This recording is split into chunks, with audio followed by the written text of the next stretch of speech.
Nocautecast 73, mais uma edição aqui do nosso podcast sobre MMA, feito por fãs do esporte. Eu sou o Davi Carvalho e estamos aqui em mais uma semana, vindo aí de dois eventos bacanas, e estou aqui com a rapaziada, dois dos membros aqui do Nocautecast. Primeiro deles, o cowboy do Nocautecast, Gabriel Sater. Fala, Gabriel! E aí, meu amigo, tudo bem? E aí, Davi? Como é que tá essa força por aí? Como é que tá, André? Saudade de falar com vocês. Bora debater dois eventos, hein? Agora a maior riqueza da quarentena é o UFC. Boa, cowboy. E com a gente também, direto de Mariana, Minas Gerais, André G. E aí, André G, beleza, mano? Fala, rapaziada, tudo certo? Vamos lá, né, cara? Luta demais aí pra gente comentar. Dois eventos, um no meio da semana, outro no final de semana. Muito assunto aí. Vamos lá falar um pouquinho de MMA. Os últimos 5 episódios do Nocautecast são disponibilizados em agregadores de podcast para todas as plataformas, Android, Apple, e também temos a nossa playlist no Spotify. Agora, se você quer conferir um episódio mais antigo ou até maratonar todos os episódios, em nosso canal no YouTube tem desde o primeiro. E se você é um Nocautecaster mesmo, eu aposto que já nos segue no Nocautecast no Instagram. Por lá colocamos as principais notícias do mundo do MMA.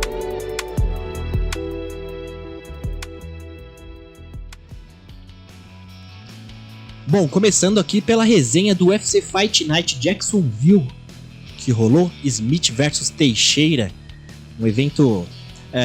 Bom, nessa última semana, tivemos uma semana com 3 eventos, né, mas a gente tá fazendo essa resenha de 2 deles aí. E, cowboy, a gente pode considerar que esses 2 eventos somados aí dão mais ou menos o 249 que passou, que foi um baita evento? Somando esses dois, o que você acha com relação a entretenimento aí? Davi, como eu comecei falando, Tele, né? Que riqueza na pandemia é o UFC. Quero dizer o quê? Que nesse momento que não tem nenhum esporte, a gente que é super fã de luta, qualquer evento, Fight Night, né? Qualquer evento que tiver, a gente vai ficar super feliz, né? Começa por aí o pensamento. Claro que o 249 foi um evento único e super carregado o card, né? Quase que impecável, um dos melhores cards do ano, se não o melhor até agora. E com isso, esses 2 eventos Fight Nights, a gente sabe que, né, não conseguem nem somados chegar ao 249, mas deu muita diversão, várias lutas boas pra gente falar, e assim, tô empolgado porque Glover Teixeira fez eu pagar minha língua no palpitão lá no nocaute, fiquei feliz em ter errado esse palpite, né, e me marcou, né, porque foi culpa do mestre Orsano, que não tá aqui pra se defender, que ele fica pilhando a gente, né, André? Esquadrão brasileiro, pá, eu ia de Glover, ele falou tanto na minha orelha, que eu acabei mudando e errei, ou seja, não deixo mais o Orsano pegar pilha em mim. André G, o Gabriel falou meio que dos 2 Fight Nights aí, então a gente particularmente desse Fight Night do Glover versus Smith, isso, Jacksonville, o que você achou do evento como um todo? Foi bacaninha? Pô, evento bem divertido, né, cara? Desde o começo ali, a gente teve vários nocautes, finalizações, teve um pouquinho de tudo. Foi um evento que deu para se divertir bastante. Tivemos ótimas lutas também, né? Tanto ali no card preliminar, a gente teve aquela luta ali do Brian Kelleher, também luta principal do Dober Alexander Hernandes. A gente teve algumas lutas bem divertidas. Foi legal sim. Tem alguma dessas que você queria dar um destaque do preliminar ou até do principal? A gente pode falar do evento como um todo, até mesmo porque no site do UFC, esse evento do Glover e do Smith, ele não separou em preliminar, por mais que a gente tenha tido isso no evento na noite, mas a gente pode falar de uma forma geral, André G. Tem alguma luta que você queira fazer um comentário aí? Cara, vou falar aqui da luta entre o Michael Johnson e o Thiago Moisés. Boa. O Michael Johnson estava aí, né, tentando se livrar dessa fase ruim que ele vem em sequência. Já era sua segunda luta, né, na sua volta ao peso leve. Pegou o brasileiro Thiago Moisés e estava fazendo um primeiro round impecável, né, dominando em pé, tinha magoado bastante. O Thiago estava muito bem. E quando voltou para o segundo round, o Thiago foi direto ali para uma chave de perna. Ele conseguiu, né, até com uma certa ajuda aí do Michael Johnson, encaixar ali perfeitamente a finalização e fez ele batucar. Mais uma derrota aí para o Michael Johnson, uma luta que foi bem interessante, teve um primeiro round muito movimentado e uma finalização espetacular. Thiago Moisés está de parabéns e consegue aí, né, mais uma vitória dentro do UFC. Quem sabe agora o brasileiro consegue dar uma sequência maior, encaixar algumas outras lutas e colocar realmente o seu nome aí no topo, pelo menos ali, dos atletas que estão do lado de fora do ranking desse peso, né, do peso leve. Boa. E André G, e o Michael Johnson? O que você me diz dele? Ele tá com uma sequência aí nas últimas... Nas últimas 3 lutas foram derrotas. Ele tem as últimas vitórias dele foi contra o André Fili, que é um nome relativamente bom. Depois tem o Artem Lobov. Mas antes disso ele tem uma sequência também de 3 derrotas ali pro Elkins, pro Justin Gaethje e pro Khabib. Então assim, somando aí nas últimas 8 lutas, ele tem 2 vitórias. O que você me tem a falar do Michael Johnson aí, André G? Pois é, cara, se a gente voltar um pouquinho mais, nas últimas 11 lutas ele tem 3 vitórias, né? São 3 vitórias, 8 derrotas, uma sequência muito ruim do Michael Johnson. Ele parece que ele já não se encontra mais, né? Ele ficou um lutador datado, ultrapassado, ele não consegue performar bem contra lutadores que vão colocar pressão nele, como foi o Khabib, como foi o Justin Gaethje. Ele não está conseguindo performar bem contra lutadores de chão, não está conseguindo performar bem contra lutadores que preferem a luta de trocação, né, contra o Josh Emmett. Realmente o que aparenta é que ele ficou para trás, né? O esporte evoluiu, o MMA foi em diante e ele continua sendo um lutador que não conseguiu adicionar novas técnicas, adicionar novas qualidades ao seu jogo e não consegue passar por ninguém que tenha um nível razoável, né? A última vitória dele foi contra o Artem Lobov e isso já quer dizer muita coisa sobre o nível que ele se encontra hoje em dia. O que é uma pena, até alguns anos atrás ele era um lutador muito bom tanto para a categoria dos penas quanto para a categoria dos leves. Mas hoje em dia eu já imagino ele com um pé e meio para fora da porta do UFC. Boa. Cowboy, qual o seu destaque aí desse evento como um todo? Sem ser as lutas que a gente pode comentar mais pra cima. Cara, eu ia falar do Drew Dober, né? Mas o Arlovski merece muito respeito, né? Porque um veteraníssimo, nesse momento da carreira, pegar um estreante no UFC, o Felipe Lins, mas que é campeão do GP peso pesado da PFL, né? É um lutador que vem com vontade de mostrar serviço. A gente sabe da pressão de estrear no UFC, mas assim, o Arlovski conseguiu levar essa luta, uma decisão, prova que tá aí, ó, conseguindo fazer um jogo que protege o queixo dele, que a gente sabe que não é dos melhores, mas vem mostrando o cardio. Enfim, para um veterano como ele, ex-campeão, eu acho que vale o destaque sim, viu, Davi? Né? Pô, claro que vale. E curiosidade que os dois são da mesma academia, né? E isso daí não atrapalhou eles de entrarem lá e lutar um contra o outro, não. Verdade.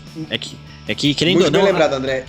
A América Top Team ela é enorme, ela é gigante, então é capaz também dos caras nem ter tanto contatos assim também, né? Verdade. E aí assim, eu fico imaginando, né, como é que deve ser pro próprio camp fazer uma estratégia pro próprio atleta que treina lá, né? Mas é bom, porque o atleta vai ter consciência, né? Você imagina, o Felipe perdeu, né? Então o camp dele vai saber o que também fazer para melhorar aquele próprio atleta. Deve ser interessante na hora de corrigir os erros. Boa. E o Cowboy, você achou que o Felipe Lins estava pequeno nessa categoria? Porque ele foi campeão na PFL lá, até o André G, que acompanha mais, também pode dar a opinião dele, porque assim, querendo ou não, os pesados já no UFC já não é aquela grande coisa, né? E na PFL e ainda tinham os maiores nomes lá, são os veteranos do UFC que já não faziam mais tanta diferença. Você acha que ele é pequeno pros pesados, ou Cowboy?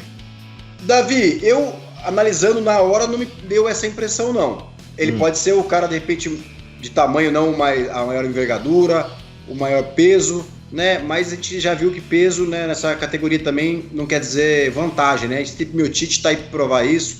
Tem o Cormier, que fica bem grandão, né, gordão, mas tem um centro de gravidade bem baixo. Então o Cormier, com aquele wrestling dele, ninguém quer do cara, né? Mas falando do Felipe Lins, eu não achei. Não. E André G, você ia completar mais alguma coisa, Cowboy? Não. Ah, tá. André G, falando da PFL aí, você que acompanha um pouco mais, a gente sabe como que era era competitivo, né, as chaves lá do GP que tinha na PFL, mas os pesados não era lá grande coisa, né?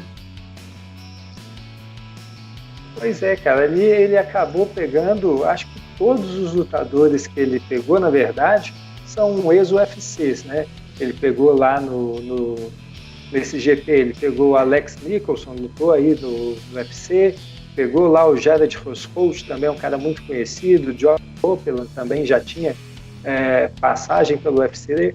Então, assim, por mais que não seja lá o evento de melhor nível do mundo, eram lutadores competitivos. Mas ainda assim, o Felipe Lins, ele até pouco tempo lutava na categoria dos meio pesados no Bellator. Ele chegou até a lutar contra um grande prospecto russo, que é o Vadim Nenkov, né? Contra o Guilherme Bomba. Ele era um cara que fez grandes combates lá no Bellator e agora chega aí no UFC. Acredito que o ideal para ele seria realmente descer de categoria. Ele não é um cara tão grande, né? O alcance dele é só de 1,82 m, poxa. Uma categoria que tem lutadores com alcance acima de 2 metros, ele fica em muita desvantagem. Vamos ver aí o que ele faz para o futuro, né, nas próximas lutas.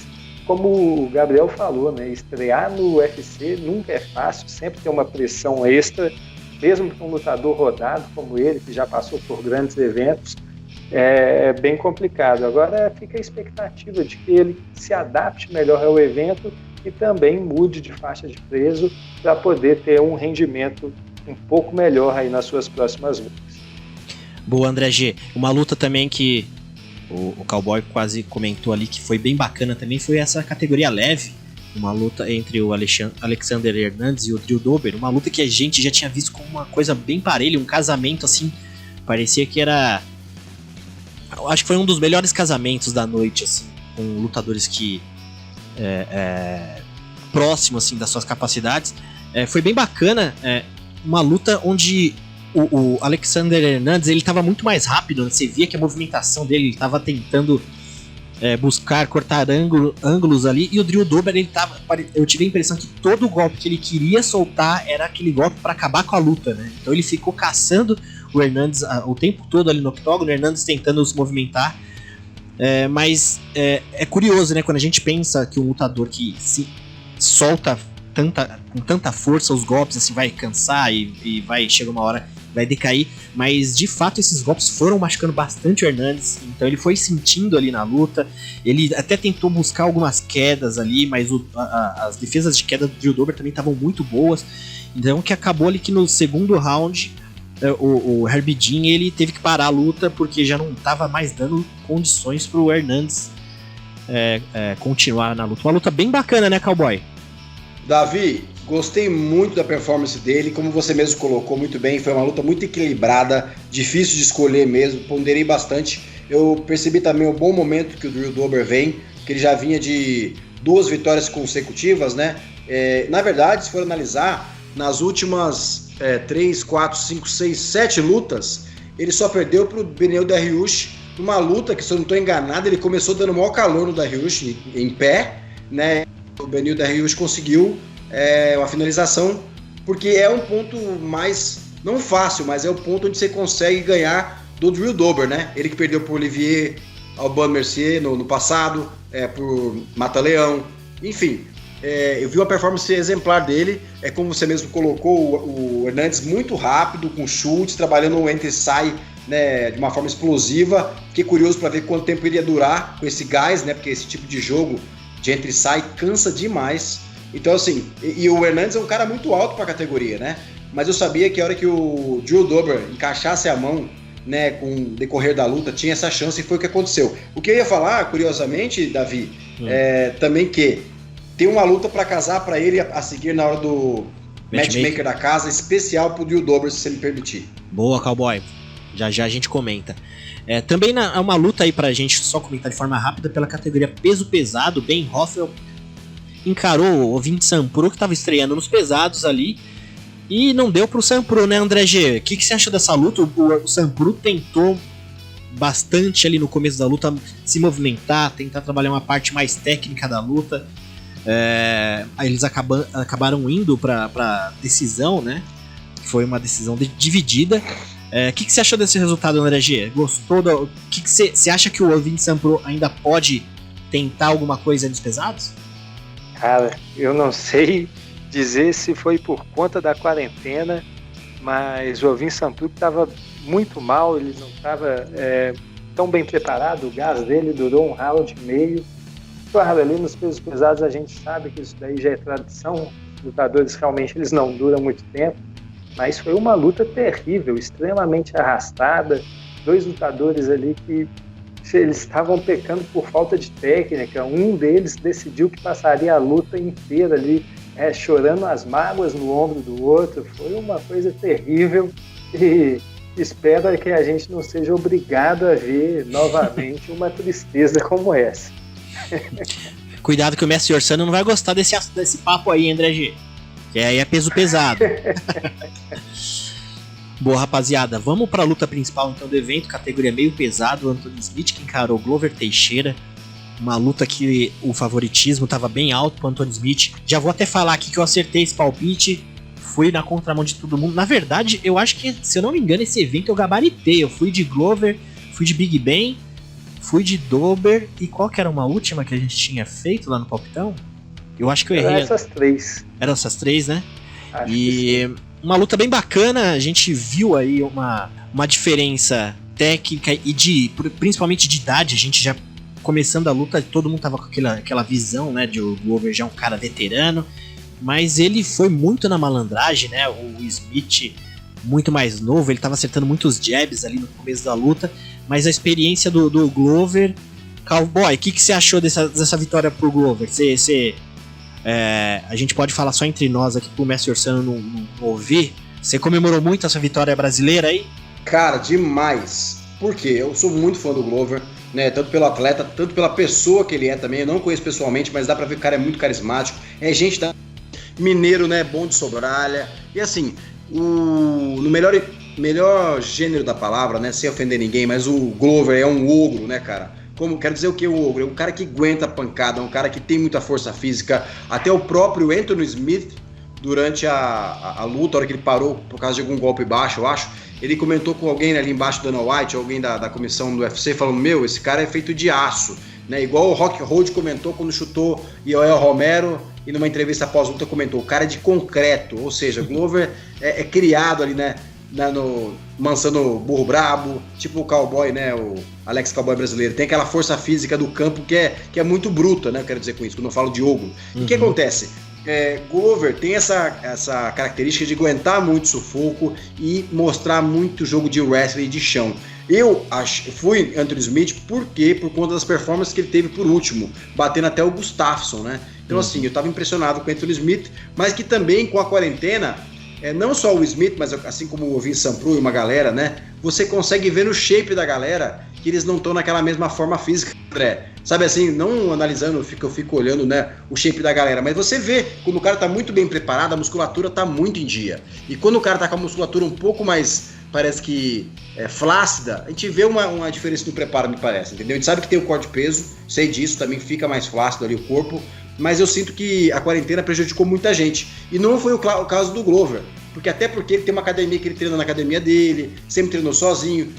André e Davi, até pergunto pra vocês, você acha que quem sempre treinou mais sozinho, né? Lógico que vocês podem falar que, de repente, Tony Ferguson não é um bom exemplo, mas quem sempre treinou mais sozinho, com uma equipe mais fechada, tá tendo algum tipo de vantagem, talvez, do que aquelas equipes que não podem mais treinar com muita gente? Ou melhor, que nem aqueles atletas que treinam com muita gente, muito material humano, e não estão podendo mais ter tanto recurso. Você acha que isso faz alguma diferença, André e Davi? Cara, eu vou te dizer que eu acredito que faz uma diferença no psicológico da pessoa, né? Quem está acostumado ali no dia a dia de ter poucos parceiros de treinos, né? Poucos treinadores, atenção exclusiva, poder montar ter, né, essa liberdade de montar sua programação de treinos, quem está acostumado com isso está tendo uma ligeira vantagem psicológica, né? Agora, quem está esses atletas de grandes academias, American Top Team, que estão ali todo dia com uma categoria lotada de monstros dentro da academia, podem pegar atletas de nível mundial e treinar o tempo inteiro, e agora eles estão reduzidos a um ou outro nome, fica realmente complicado. Acredito que pode sim ser uma vantagem. Eu também acho. Essa parte psicológica, eu acho que ainda vai muito de perfil de lutador, né? Você vê que a gente sabe que tem lutadores que são mais introspectivos ali, ele meio que se isola no mundo dele, depende de um ou dois técnicos, e tem uma rapaziada que depende daquele incentivo da equipe, né? Eles fazem aqueles mutirões de treino, vai todo mundo, faz aqueles circuitinhos de um com o outro, então, de fato. E a gente, pelo menos dá a impressão, né, Cowboy, que a gente tá vendo algumas coisas diferentes que a gente não via antes, né? Não tem como a gente cravar que de fato tá fazendo tanta diferença assim, mas a gente com a experiência que eu digo, com o tempo que a gente tem de assistir evento do UFC, a gente vê que esses últimos eventos tá tendo uma diferença, né? Então eu acho que nessa questão do drive do lutador, que nem tem lutador que consegue, tipo, ele e mais um ali, um cara que puxa a manopla, alguma coisa assim, e o cara já sozinho ele consegue se resolver na questão física. E tem lutadores que dependem daquela galera, daquela equipe, né? Então eu acho que tá tendo que muita gente se adaptar, e querendo ou não, os mais introspectivos assim agora podem estar tendo mais vantagens, né? Se bem que o Ferguson a gente sabe que é um cara que não treina com muitas pessoas e não teve uma performance tão boa na última luta, né? O que você acha, Cowboy?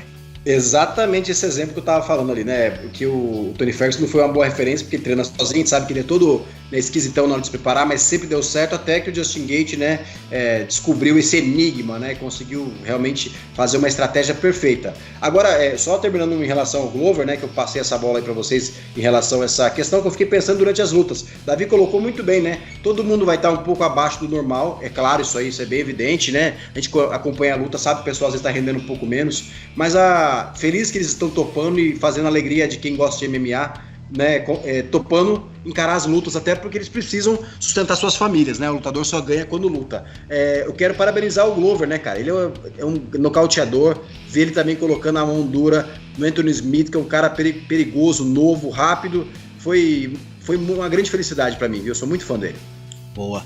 E André G, umas últimas palavras desse evento aí. O Anthony Smith, o que você me diz dele aí, com essa derrota? Ele tava vindo bem aí na categoria, já falando, e já numa revanche contra o Jones. O que você me diz do Smith? Caramba, né? Anthony Smith, quem imaginaria que ele chegaria da maneira como chegou nos meio pesados? Ele era um lutador que havia tido algumas derrotas meio estranhas ali no peso médio, né? César Mutante, o Thiago Marreta, subiu, estava fazendo a limpa ali, né? Rashad Evans, Shogun, Ozdemir, Alexander Gustafsson, muita gente, e começou essa luta com o Glover, parecendo que novamente ele conseguiria se destacar e mostrar que realmente se encontrou na categoria dos meio pesados. Começou muito bem, fez o primeiro round muito forte, até aquela paralisação ali pelo golpe baixo, ele estava sobrando na luta, né? Os golpes dele, os diretos, estavam encontrando um alvo fixo ali no Glover Teixeira, e parecia que era questão de tempo para o brasileiro cair e ser nocauteado. Mas tudo mudou para ele, e agora ele se encontra numa posição meio estranha, né? Ao mesmo tempo que ele já bateu alguns nomes, como Volkan Ozdemir e Alexander Gustafsson, que são ali top 5 da categoria, agora ele tem uma derrota para um cara lá de trás, que até antes dessa luta estava lá no final do top 10, e fica bem longe aí dessa revanche tão sonhada dele com o John Jones. Espero aí que ele receba um nome ali, alguma pessoa também que está num momento meio caudicante na categoria, uma pessoa que vem de uma ou duas derrotas, para quem sabe ver se ele vai realmente conseguir voltar a performar no nível dessas 4 primeiras vitórias que ele teve no meio pesado. O matchmaker da casa. Meus amigos, quero convidar vocês para me ajudarem nesse matchmaker da casa aqui agora, porque quem será o próximo adversário de Glover Teixeira, que tanto, né, atleta que eu tanto elogiei aqui no cast agora, porque tem várias opções, ele que agora pegou a 5ª colocação da categoria, Davi. Então, assim, acima dele tem 2 opções, né? Acima dele, Corey Anderson, que o nocauteou no passado, ganhou dele. Desculpa, foi nocaute ou foi por decisão? Esqueci aqui de cabeça. Corey Anderson tá número 4 da categoria. E acima dele, se caso, né, John Jones tiver outros planos e não puder lutar com o Ian Blachowicz, já falaremos também, né, Davi? Sim. Sobre a questão aí do Jones com o Ngannou, já falaremos disso. Mas, se o Ian Blachowicz não tiver com quem dançar, meu amigo, também é uma ótima opção pro Glover. Então ele tem 2 boas opções. Corey Anderson pela revanche, se ele tiver engasgado com essa revanche, achar que bate o Corey, já que o Corey foi nocauteado pelo Blachowicz, acredito que o brasileiro tem mão para nocautear o Corey sim e vingar essa derrota, né? E o Blachowicz também, que é um cara que tá vindo uma sequência, um atleta duríssimo, pegador, mas que se o Glover também conseguir levar pro chão aí e dar uma canseira nele aí, no ground and pound, eu vejo o Ian Blachowicz perdendo essa luta pro Glover, viu, cara? Eu acho que estaria entre esses 2 mesmo, né? Blachowicz e Corey Anderson. Pensando no Glover, eu gostaria mais que fosse o Blachowicz, até pra ele tentar dar uma escalada maior pra, passando o Blachowicz, ter um title shot mais pra frente. Mas o que você acha, André G? Eu vou falar pra vocês que essa é uma luta que ninguém, acredito que além do Glover e dessa pessoa que estão aí desejando, acho que os brasileiros em geral não querem assistir, mas eu adoraria. Glover Teixeira e Thiago Marreta. Acho que seria a luta por momento. O Glover está chegando bem. Thiago Marreta vem de uma lesão muito grande. Se vencer ali, o Glover Teixeira se consolida, né, como o principal desafiante ao John Jones. O Glover também vencendo, ele também vira o principal desafiante. E seria uma luta bem divertida. 2 caras que gostam de trocar porrada, que batem muito forte, que vão para cima dos seus adversários. Seria a minha luta ideal. Pô, aí André, hein, cara, jogando glovão aos leões também, né? Olha, eu ia falar o seguinte também, né, Davi? Eu acho que se o Jones não pegar o Blachowicz, ele fazer uma revanche com o Dominic Reyes, tem várias opções, né? Com isso a categoria fica meio aberta. Porque vocês imaginam também uma luta entre o Dominic Reyes e o Thiago Marreta, cara? Ia sair fogo dessa luta, hein? Eu ando gostando de ideia de luta de brasileiro com brasileiro. Não sei porquê, tipo, tem me chamado muita atenção. Eu não falei isso que o André falou, pensando também na possibilidade de Marreta e Reis ali no possível interino, se acontecer alguma coisa com o Jones, como a gente tem. Aliás, o Cowboy, só pra avisar, a gente vai ter o Fala Zé, que é exatamente falando disso, de Ngannou versus Jones. Mas eu gosto dessa ideia de brasileiro com brasileiro também. Não que eu queira porque são brasileiros, mas eu não tenho esse bloqueio, não. Glover e Marreta é bem interessante. Com certeza. Você vê que qualquer uma dessas lutas a gente vai gostar, não é verdade? Eu também não tenho nenhum problema em casar brasileiro com brasileiro. Mas é que eu vi algumas opções, né? E fiquei vislumbrando essa luta mesmo do Marreta com o Reis, que eu achei que vai ser... Fico imaginando uma luta muito, muito disputada e técnica, entendeu? Mas, enfim, adiante, Davi, ó. Big Ben Rothwell, né? Bateu o Sompru. Quem que a gente vai casar pro Big Ben? Ele que não tá ranqueado. Se eu fosse o Big Ben, eu casaria com alguém lá de cima, de repente, pra ajudar ele no ranking, né, André? Que é um pensamento que o lutador tem que ter. Só que eu penso o seguinte, no 15º colocado tem o Verdun. O Verdun não se apresentou, de repente, da melhor forma que ele, né, pode se apresentar. Então seria uma luta boa, de repente, pro Big Ben, né? Tentar pegar o 15º lugar primeiro, ir com calma, né? Uma das opções, é claro que a gente começa a olhar o ranking, né? Tem várias opções ali abaixo, né? O 14º é o Pavlovich. Eu acho o Pavlovich, nesse momento, um casca duríssimo, né? O Sakai, 13º, tem luta marcada justamente com o Blagoy Ivanov, que é 12º. 11º tem o Shamil Abdurakhimov. Enfim, também é uma boa luta também. Não lembro se já lutaram, mas acho que o Verdun seria uma boa luta, que é 15º do ranking. O que vocês acham? Olha, eu vou falar que essa é uma luta que seria bem, bem divertida de assistir. Não, bem divertida também eu tô apelando, né? Pesos pesados, 2 caras aí nos 40 anos, mas seria uma luta assim, onde a gente poderia ver aí os resquícios desses 2 ex-bons lutadores aí dos pesos pesados. Eu ficaria bem animado. Eu acho que tem que ser alguma coisa do 10 pra baixo ali mesmo, né, Cowboy? Eu acho que pro Big Ben, uma coisa mais visível que eu imagino que ele passe ali seria talvez o Sakai, viu? Porque, Verdun pra ele, eu acho que é uma luta muito... claro que luta é luta, mas bem tranquila pro Verdun os estilos dos dois aí. Mas eu imagino que o Cowboy que seja alguma coisa do 10º pra baixo mesmo ali, viu? Qualquer coisa eu acho que é lucro aí pro Big Ben, viu? É verdade, porque pode falar o que for da categoria, mas é casca, né? E se ele pega o Oleinik, hein, André? Número 10. Alguém falou do Oleinik aqui ou eu tô ouvindo coisa? Olha, rapaz, o Oleinik seria também uma luta bem divertida. O cara que mostrou que tem mão pesada nessa última luta aí contra o Verdun e tem um chão aí que pode complicar qualquer um na categoria, né? Seria até uma boa chance pro Ben Rothwell subir de vez na categoria e voltar aí a figurar no top 15. Seria uma luta legal, mas aí eu também vou colocar um outro nome que deixaria as coisas ainda mais interessantes, né? Por que não, agora que ele está com 2 vitórias em sequência, dar aquele grande prospecto da categoria que é o Cyril Gane. Seria uma luta divertida também, hein? Boa. Disputa de gerações. Bem lembrado, André. Bem bacana. Daria até pra ver aí que depois dessa aí, quem que apareceria no ranking, ou não é? Gostei muito, porque até maldade, né? O Oleinik ganhou do Verdun, pegar um desranqueado. Acho que o UFC não vai fazer isso, né? Vai acabar jogando ele com o Walt Harris ali, alguém. Né? De repente até um Jairzinho que perdeu também, né? Tá número 6, enfim. Mas eu acho que o André matou a pau. Acho que o Cyril Gane também é uma lutaça. Davi, Drew Dober, mais uma belíssima vitória aí pro nocaute. É o seguinte, eu casaria a próxima luta dele, porque ele agora tá em número. Ele é o 14º do ranking.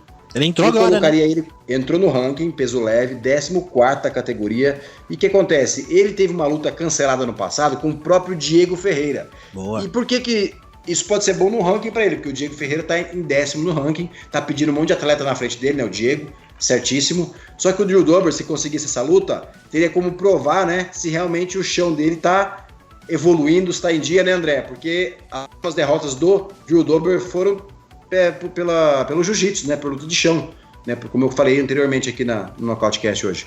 O que você acha, André e Davi? Eu vi até uma informação hoje que eu vi o Diego Ferreira, ele que era um cara que, acho que na penúltima luta dele, ele falou que não queria pegar ranqueada, ele queria pegar algumas coisas ainda, né, pra se adaptar melhor. Mas hoje ele pediu Paul Felder, né? Eu não sei se o Diego Ferreira ia querer pegar um cara que acabou de ser ranqueado ali, mas é uma baita luta. O que você acha, André G? Poxa, seria uma luta bem divertida, né, cara? O negócio é que nessa categoria aí dos leves, chegou nesse ponto aí onde ele tá, não tem luta ruim, cara. Qualquer pessoa que ele encontra ali no entorno é certeza de luta boa, certeza de batalha, certeza de guerra. Tô aí ansioso para ver o próximo passo aí do Dober. O cara tá realmente deixando aí a gente de olhos esbugalhados a cada vez que ele pisa no cage. Essa categoria dos leves, o 10º, se entrar em top 15 ali já é difícil, né? Só tem monstro. Nossa senhora. Pois é, pra você ver que ele precisou vencer as 6 das últimas 7 pra pelo menos pensar em aparecer no top 15, né? Que categoria é essa, meus amigos?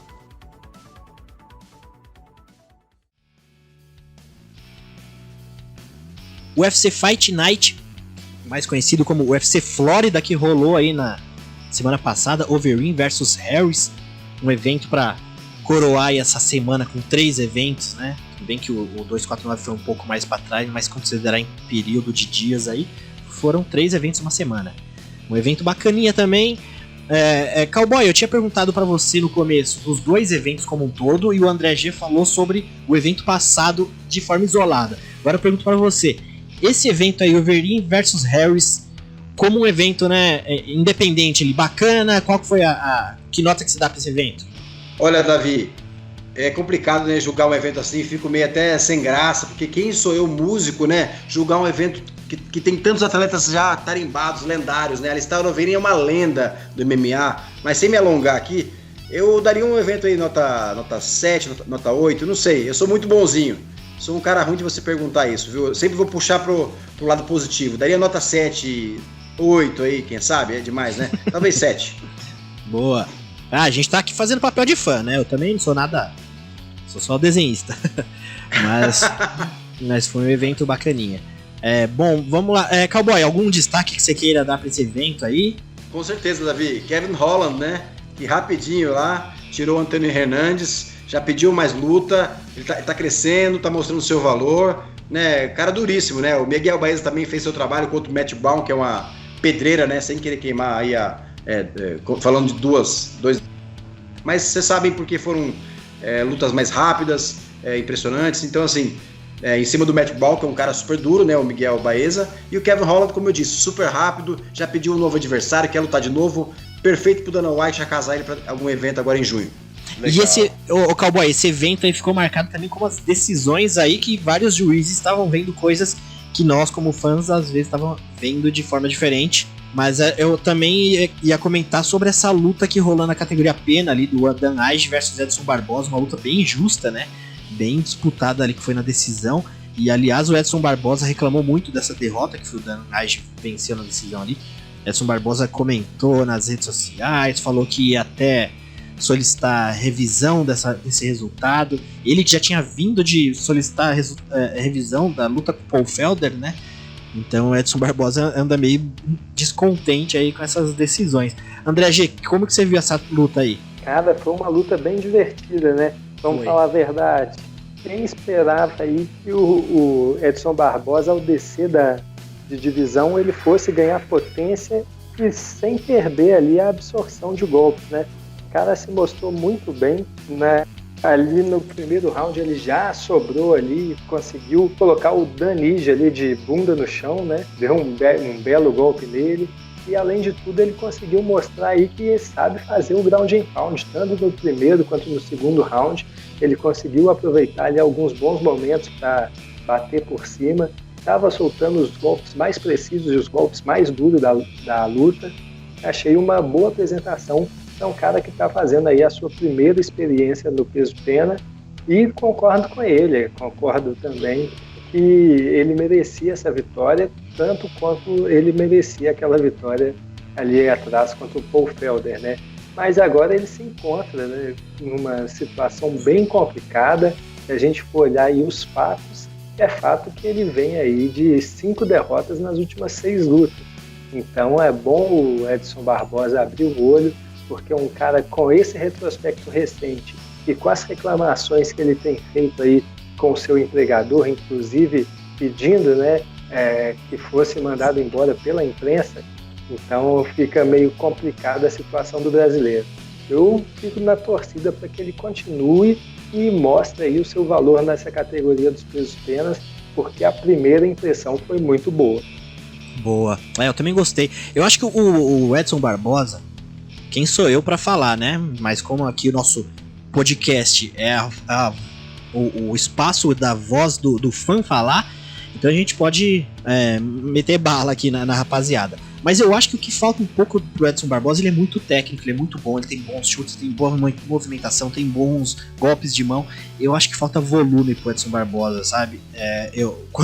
Até o mestre Orsano fala que o Edson Barboza é um striker frouxo, você não consegue falar que um lutador é frouxo, né? O cara entra lá pra encarar um adversário. Mas eu acho que o Edson Barboza ele dá muito espaço pro adversário se acomodar bem na luta, sabe? Eu acho que se ele fosse mais efetivo, tivesse mais volume, ele se daria um pouquinho melhor. Claro que quando você tem mais volume, você se abre mais também pro seu adversário, né? Mas eu acho que o Edson Barboza falta um pouco desse volume. E Cowboy, você que é um cara aí do matchmaker, sempre tá de olho nos rankings. Hoje o Edson Barboza colocou no Twitter lá dele, reclamando, né? Ele pediu o bônus pro UFC, né? De performance da noite, ou luta da noite, alguma coisa assim. E um dos tweets dele, ele fala isso aqui, ó, abrindo aspas pro Edson Barboza. Eles me tiraram do ranking dos leves. O Ige subiu 4 posições numa luta que todo mundo viu que eu ganhei. E ainda não me colocaram no ranking de 65 quilos. Isso não faz sentido. Cowboy, então ele tá basicamente aqui reclamando que ele não entrou. Uma coisa, ele pode reclamar que ele acha que ele venceu, mas no papel ali, nas papeletas e no ranking dele, no cartel dele, tá como uma derrota, certo? Nos penas não dá pra ele basicamente ser ranqueado porque ele não passou pelo 15º. E só que automaticamente ele saiu da categoria dos leves, né? Então, você acha que é justa essa manifestação de Edson Barboza? Como que você vê isso, Cowboy?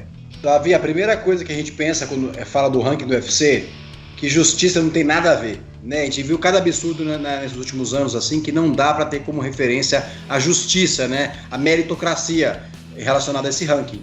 E até porque tem lutadores que já saíram de categorias que continuaram, né, durante meses, assim, o caso do Daniel Cormier na categoria meio pesado. Mas é em função dessa categoria, né? Ele saiu de uma categoria e não obteve uma vitória, não interessa se ela foi apertada ou não, isso que acontece nos livros de história, né, do MMA é quem ganhou e quem perdeu, né? Infelizmente, as lutas apertadas acabam ficando esquecidas durante o processo de história, quando tiver analisado daqui a um mês, né? Ninguém vai lembrar que essa luta com o Danige foi uma vitória apertadíssima para ele, né? Polêmica, sabe? Ninguém vê isso, ponto.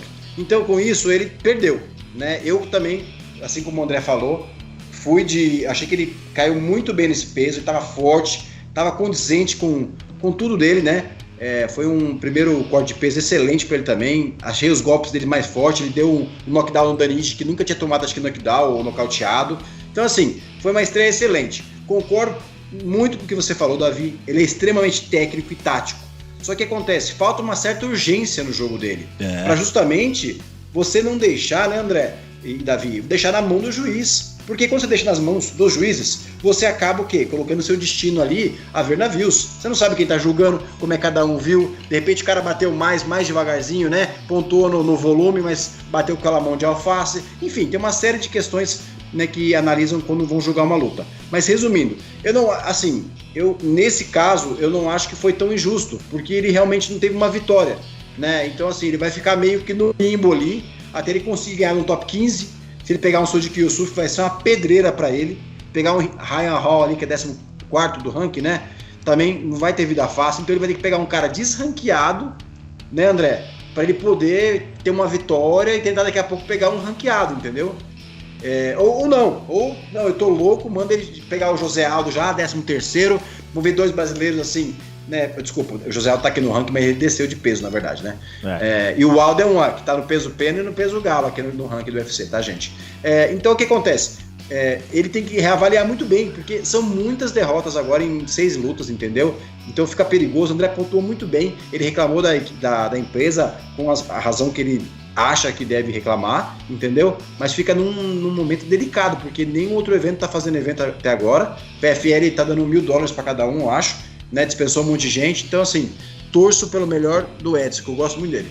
Cara, e você pontuou uma coisa aí que eu acho extremamente importante, viu? Que é ele tentar agora fazer lutas fora do top 15 para poder recuperar o seu prestígio, recuperar a confiança e enfileirar aí alguns bons adversários para ter o seu nome novamente ali quente no mercado, né? Colocar novamente ali aquela aura de grande striker, de grande lutador e voltar aí à coluna das vitórias.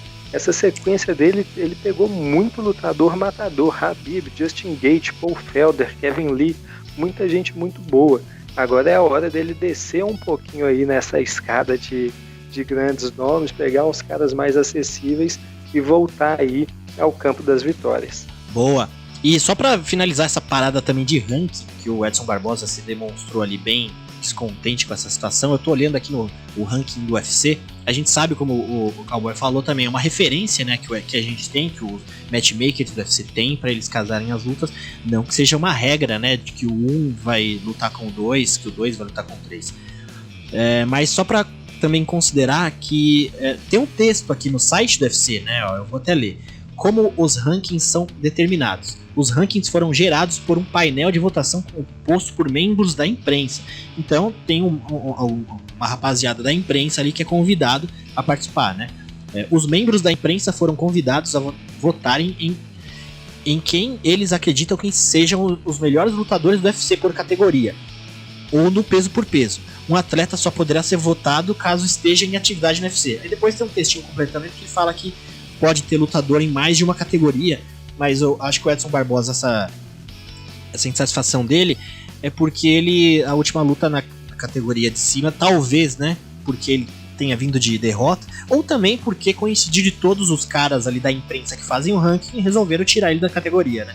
Então, assim, é uma referência, eu entendo o descontentamento dele, mas dentro dessas possibilidades que a gente falou aí também, tanto da instabilidade do ranking, como também da situação dele, não tem muito, né, mas enfim. Mas tá certo também Edson Barbosa reclamar, né, quem não reclama não conquista. Luta co-principal do evento, Cláudia Gadelha versus Angela Hill, na categoria palha feminino. Também uma luta que deu que falar aí com relação à decisão, né? Dava pra ver, pareceu um pouquinho aquela luta do Dan Hooker com o Hernandes, com todas as aspas possíveis, né? Porque uma tava muito colocando potência nos golpes e a outra tava se movimentando muito mais veloz. Então a Angela Hill tava se movimentando muito mais, né? Você vê que ela buscava os melhores golpes, os melhores ângulos, e a Claudinha Gadelha tava tentando ali com os golpes mais eficazes. Ela tentou uma outra vez ali uma queda, viu que não deu certo e se manteve em pé a luta inteira. Foi uma luta na decisão, onde a Gadelha brasileira venceu, mas também foi uma luta que, até fazendo um jabá, foi uma última charge que eu fiz lá pro pessoal do podcast do John Anik e o Kenny Florian, que eu fiz uma brincadeira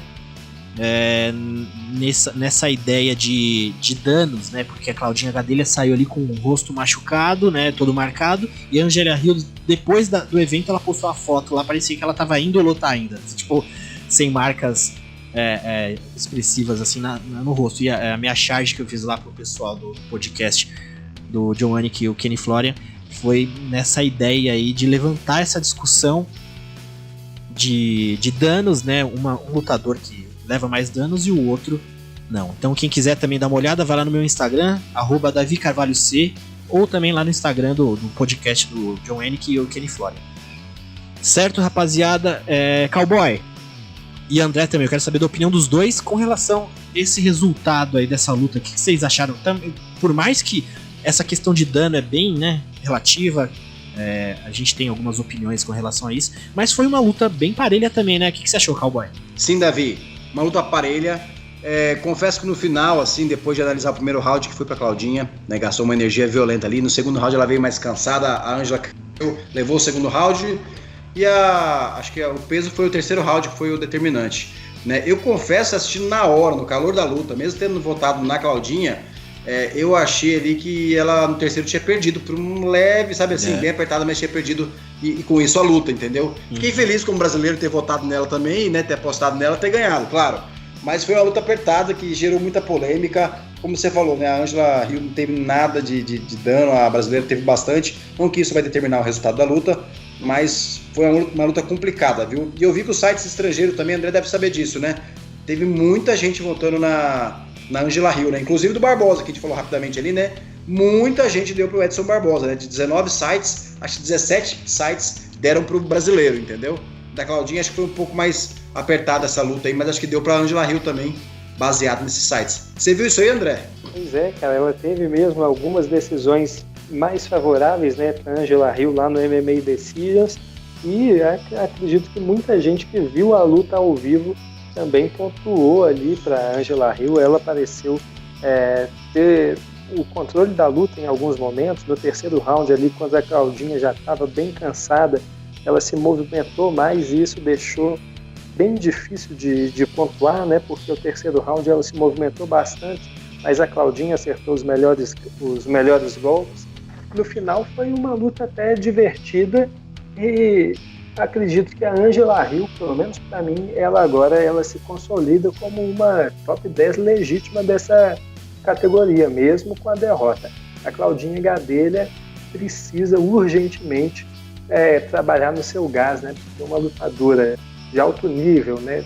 Top 10 da sua categoria no mundo, cansado logo depois do primeiro round, acredito que isso não seja normal. André G, e uma coisa que eu notei também, a Gadelha, ela tava bem forte, né? Você via que ela tava bem maciça, assim, ela tava bem troncuda. Todos os membros dela tava bem forte, não era que ela tava mais gorda, mas ela tava mais musculosa, né? Mas André G, a Angela Hill, eu até fiquei na dúvida, agora fui olhar a idade dela, tem 34 anos. Ela é uma lutadora, até então... até então não, eu vou considerar que ela é uma lutadora limitada, ao meu modo de ver. Ela é uma lutadora limitada, ela tem uma capacidade técnica ali, né? Uma qualidade técnica razoável para bom ali, mas ela tem um limite. Mas ela tá vindo de uma sequência boa aí, né? Só esse ano já é a terceira luta dela, então de repente, por mais que ela tenha tido a derrota aí, né? Mas dentro da limitação dela, André G, eu acho que esse volume de lutas trouxe uma qualidade um pouquinho a mais que fez até mesmo você considerar ela entrar num patamar ali de uma lutadora já relevante, né, André G? Você acha que é mais ou menos isso? Essa linha de pensamento? Cara, eu acredito que todo lutadora que pega uma sequência grande como essa de lutas em pouco tempo consegue dar um salto de qualidade na sua carreira. A gente viu acontecer isso lá atrás com o Cerrone, a gente viu isso acontecer com o Gilbert Durinho, a gente está vendo isso acontecer com a Angela Hill, né?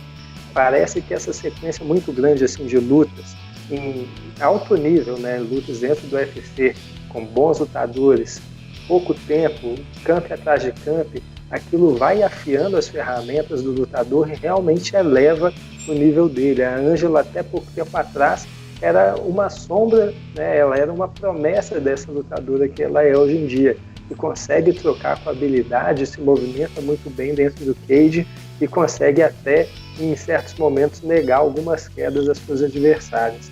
Acho que essa sequência de lutas, né, acho que já é a 6ª ou 7ª luta desde o início do ano passado, e isso transformou ela em uma lutadora muito mais respeitável. Boa, André G. Vamos então para a luta principal da noite, pela categoria peso pesado. Aleister Overeem encarou o Walt Harris. Vitória do Overeem por nocaute ou TKO ali no segundo round, uma luta interessante também. A gente pode ter alguns pontos aí para levantar dessa luta, uma luta de superação até para o próprio Walt Harris devido, né, a situação que ele teve da perda da filha ali, da enteada, na verdade, né, se não me engano. Então é uma luta intensa para ele. Até uma coisa interessante de indicar aí é a análise do Vitor Miranda que ele fez pro UFC. Além da ótima análise do Vitor, também você vê um vídeo que no final é bem emocionante, assim. Emocionante não, é emotivo, né? A gente que conhece a história do Vitor também, ele teve uma experiência também parecida com essa.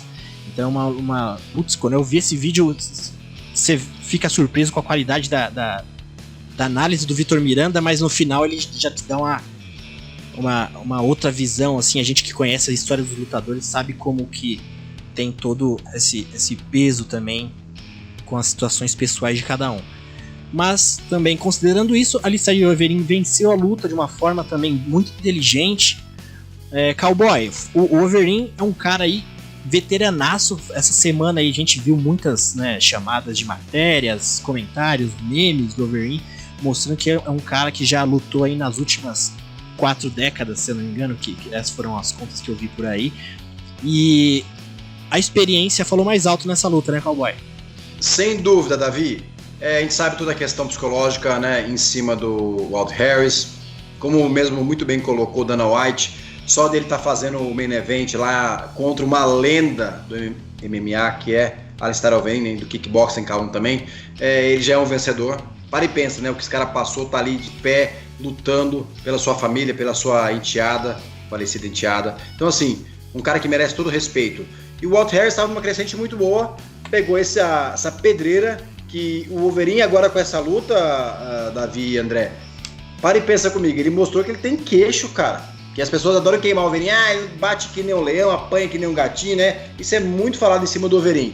Mas ele mostrou que ele aguentou ali com calma, mostrou sua experiência na hora de absorver o golpe, segurar o chão e respirar, já puxar para a queda quando ele é muito superior. Achei o Walt Harris nulo no chão.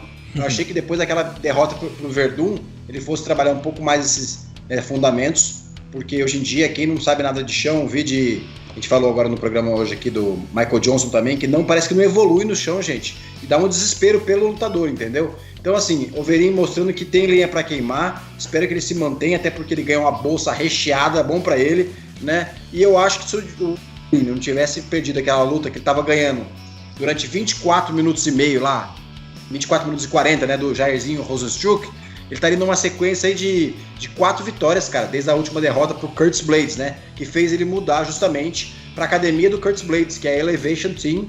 Foi pra lá, mudou de academia depois daquela derrota, né? E ele vem numa sequência maravilhosa. Aí bateu o Pavlovich, que é um rosto duríssimo, bateu o Lenik, que acabou de bater o Verdun, né? Perdeu essa luta que eu falei do Rozenstruik aí mas estava ganhando a luta inteira por uma questão de segundos, e agora bate o Walt Harris, entendeu? Então, assim, o Overeem, se tiver mais algumas vitórias aí, depois que desenrolar a trilogia com o DC e desenrolar um pouquinho quem vai ser o primeiro contender, já ele pode pegar um title shot aí no ano que vem, viu? Boa.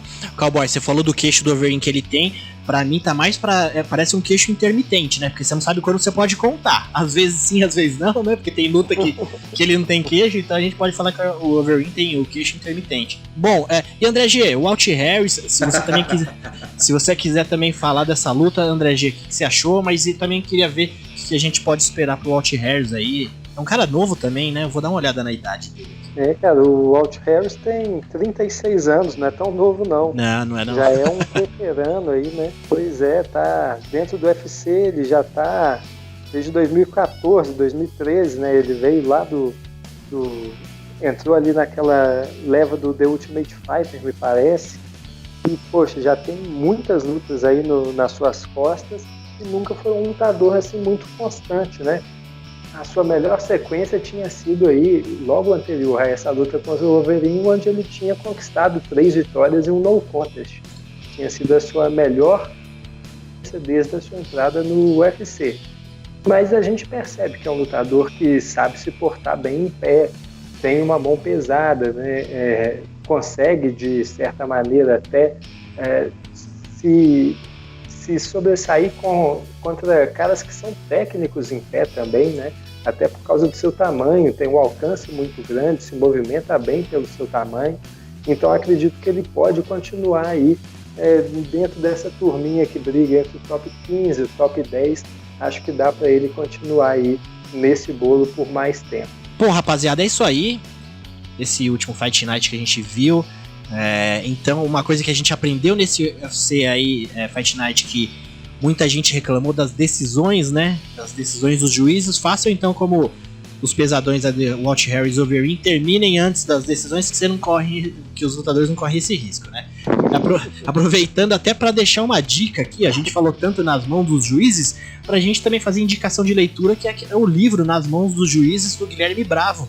Aliás, se você quiser voltar e ouvir o nosso episódio 19, que tem no nosso canal do YouTube, lá no canal do Nocautecast do YouTube, coloca na busca Nocautecast e vai achar. No episódio 19 a gente chamou o Guilherme Bravo e ele deu alguns parecidos, a gente tirou algumas dúvidas com relação a decisões das lutas. Um livro bem interessante pela editora do PVT, lá do Marcelo Alonso, e foi um episódio bacana com o Guilherme Bravo, beleza? O matchmaker da casa. Bom, e a seguir vamos fazer o matchmaker da casa pro Alistair Overeem, essa lenda que tá agora em qual lugar, Davi? 8º lugar do ranking até agora. E bom, tem uma luta para ele que acho que é muito simples, né, tendo em vista tudo que ele tem, já lutou muito com vários adversários do ranking, obviamente. Eu queria ver a luta dele contra o The Black Beast, Derrick Lewis, que é o número 4 do ranking. O que vocês acham dessa luta? Bem bacana. O que você acha, André G? Sensacional, viu? Já é uma luta que eu acredito que o Overeem vem pedindo há um tempo e seria uma das mais divertidas pra gente ver aí pro holandês nessa categoria agora. Gostei muito também, viu? Bom, e a Claudinha Gadelha, né, Davi?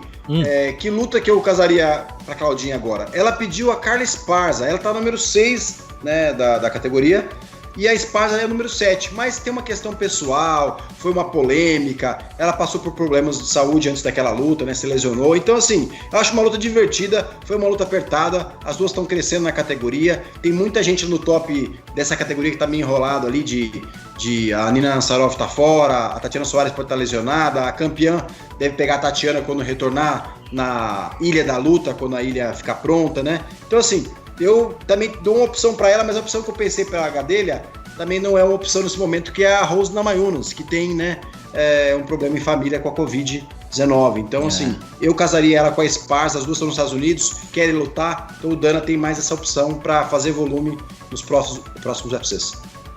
Cara, essa daí é uma das mais complicadas de se marcar a luta, hein?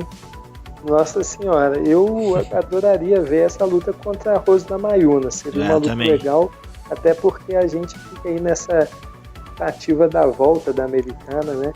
Depois daquele nocaute assustador que ela sofreu para Jessica Andrade, ela não voltou. seria uma luta bacana contra a Claudinha Gadelha, uma luta onde ela não seria nocauteada. Boa. André, e o UFC tentou fazer esse retorno na Maiona justamente com a Jéssica, né? De repente foi o pedido da ex-campeã aí, no caso da Rose, né? Pra tentar apagar aquela imagem brutal que ela sofreu, né? Um movimento brutal que custou o cinturão dela. Agora, só uma perguntinha pra vocês, bem rápida. Porque eu olhei essa categoria e fiquei pensando, quem vocês casariam a próxima pra Weili Zhang no futuro aí?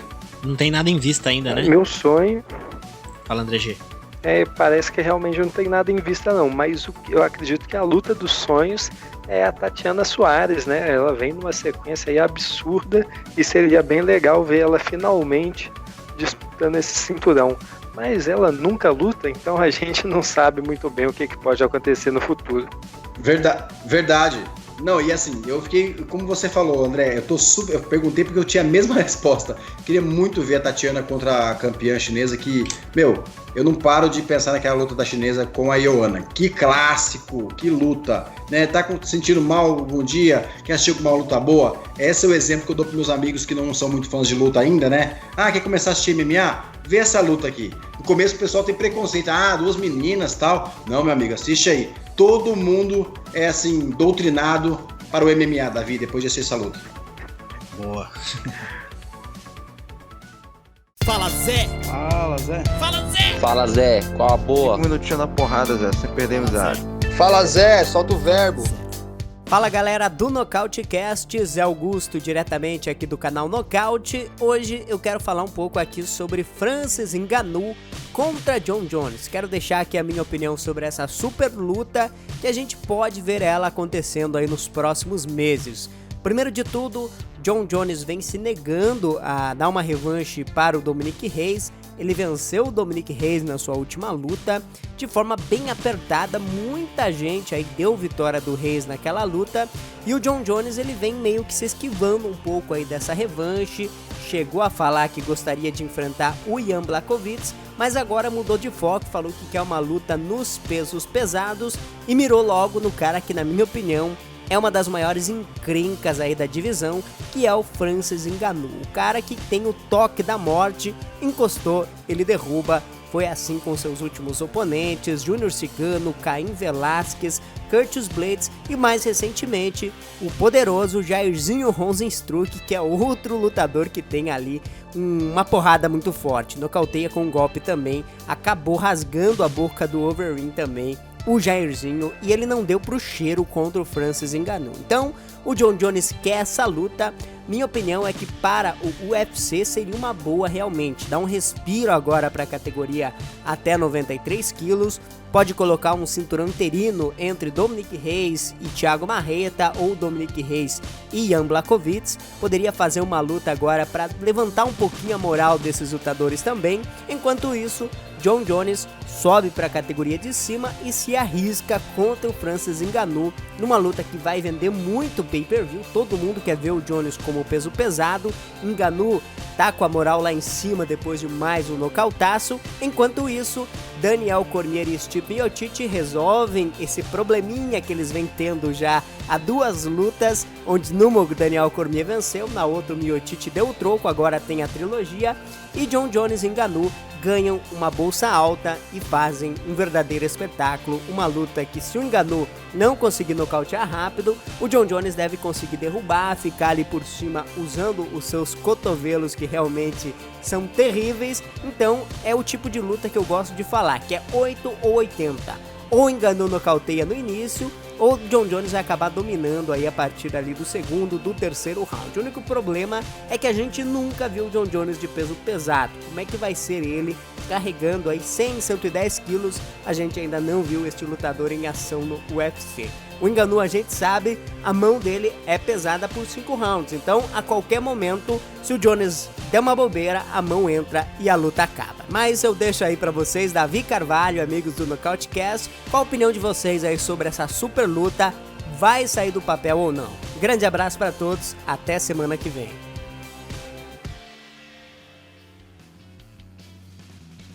Davi, tem uma novidade aqui que eu fiquei super impressionado e feliz por ele, que é o Joe Rogan, cara. Ele acabou de assinar um contrato milionário aí com o Spotify, ou seja, o podcast dele só vai ser exclusivo do Spotify. E foi um acordo milionário. Então, feliz pelo Joe Rogan, ele merece. Quem acompanha o podcast dele sabe do que eu tô falando. E é um cara que merece, né? Muito trabalhador, né? Boa. Ô Cowboy, hashtag Spotify compra nós. Exatamente, Davi. Vamos trabalhar para isso. Você vê que a constância de conteúdo com qualidade é o que faz o diferencial do canal. Boa. Bom, o Ali Abdelaziz, empresário de estrelas como o Khabib Nurmagomedov e do Henry Cejudo, no caso aqui, acabou de dar uma entrevista falando que o Cejudo, né, que tinha falado que tinha aposentado e tal, a gente sabia que era uma maneira de puxar um cheque mais gordo aí do Dana, falou que acredita que o Henry Cejudo ainda vai queimar muita lenha, vai voltar a lutar, né, que ele tá na melhor forma física da vida dele, né, melhor forma como lutador, então tá no ápice dele, não vai parar agora. Lógico que ele quer tentar, né, não vai falar abertamente para o público, mas ele vai tentar um dinheiro melhor para o atleta dele, e com isso ele não vê essa aposentadoria acontecendo nesse momento. Ele até prevê que até o final do verão aí o Henry Cejudo vai voltar. Ô Cowboy, só para também não deixar passar, a gente também mandar nossas boas vibrações aí pro pai do Khabib, né, que tá internado.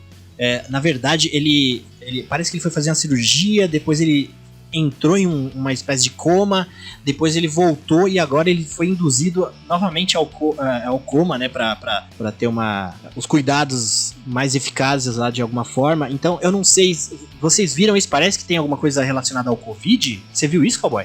Eu vi muita notícia a respeito, não entrei muito adentro, Detalhe. Só fiquei sabendo por alguns vídeos que eu vi também. Estavam suspeitando do Covid, parece que tem um ataque cardíaco, né? Ah, é? André, você ouviu essa informação mais detalhadamente? Vi sim, o Khabib, ele deu uma declaração essa semana, né?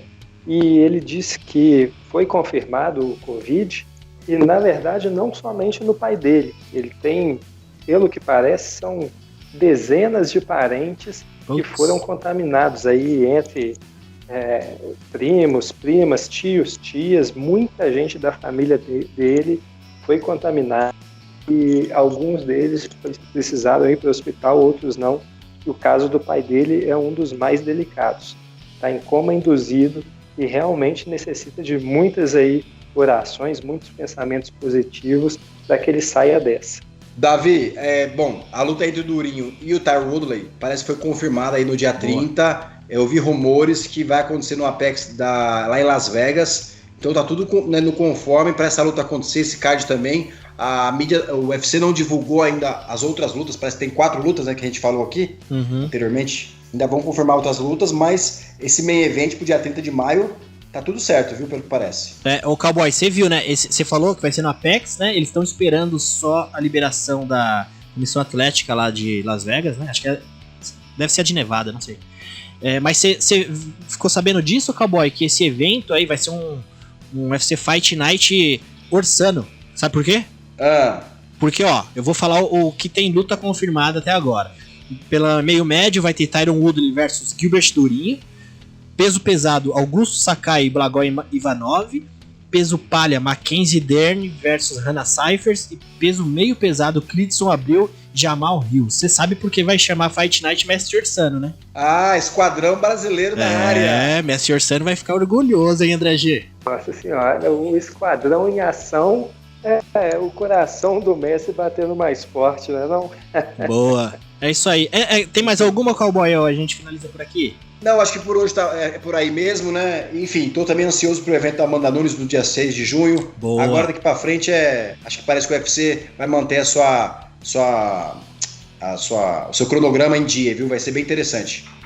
Né? Então tem esse 6 de junho da Amanda, que tem também 5 lutas fechadas. Depois tem um dia 13 de junho. Mas enfim, daqui pra frente é toda especulação. André G, você ia falar alguma coisa? Cara, eu quero só deixar aqui a lembrança, né, de que saiu aí uma informação. Na verdade, o Chatri, né, ele é o dono do One FC, One Championship, trouxe uma notícia aí de que o One, no ano passado, foi o 4º evento esportivo com mais visualizações online em todo o mundo, né?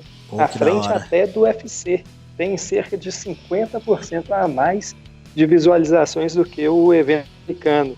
Número 4, One Championship, 5,6 bilhões de visualizações no ano passado. É ou não é de aplaudir de pé, minha gente? Porra, se é.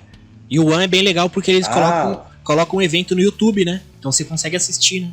Pois é, né? Disponível aí para mais de 150 países, cara, e gratuitamente, né? O acesso é muito fácil, muito livre. Qualquer pessoa com acesso à internet é só buscar lá o One Championship e consegue encontrar eventos completos, lutas completas. É material que não acaba mais. Realmente eles estão de parabéns. Um evento aí que tem 8 anos, 9 anos de duração, chegar nesse patamar, eles estão aí, poxa, louvável essa conquista do One Championship. Boa. O André G, falando nisso aí, um evento que podia ver isso como referência, claro que cada evento tem seu projeto a seguir aí, né, de crescimento, mas o Brave também, né, porque o Brave ele tem, você consegue assistir de graça, mas você precisa usar a própria plataforma do Brave, que é no site do Brave, né, Brave, acho que é brave.tv, mas também é uma coisa interessante se entrasse no YouTube, né. Poxa, seria maravilhoso, né, a gente ter essa visualização gratuita para o mundo inteiro ali, seria uma coisa sensacional. O Brave tem essa facilidade. Aqui no Brasil, o Future FC também imitou o Brave, né? Colocou ali um aplicativo com as lutas deles disponíveis, mas muita gente, mesmo sendo o acesso livre e fácil, muita gente não sabe que é só ir lá e buscar o aplicativo. Isso. E teria muito mais facilidade se tivesse ali disponível a um clique um dos principais mecanismos de busca do mundo, né? Que é o YouTube. O principal. Também acredito que seria ótimo pro evento. Boa. O Rising também tem a transmissão pelo YouTube, né? Só pra finalizar, né? Que legal. Verdade. Boa, rapaziada. Ô, Davi, isso aí. Pode falar. Se quiser uma notícia rapidinha aqui, né? O Ariel Helwani soltou uma notinha hoje, né, rumores sobre umas lutas interessantes para junho, né? O Burgos contra o Emmett, o Robertson contra o Casey e o Sterling contra o Sanhagen, sem valer nenhum título, né? E aí, o Zé, nosso amigo do canal, confirmou quem? Marvin Vettori contra o Carl Robertson, a Raquel Pennington contra a Marianne Renault, a Roxane Modafferi contra a Lauren Murphy, né, esse embate de veteranos, Aspen Ladd contra a Sarah McMahon no dia 27 de junho, enfim, várias lutinhas aí sendo já marcadas. Tem a brasileira também, Carol Rosa, contra a Júlia Ávila em 13 de junho.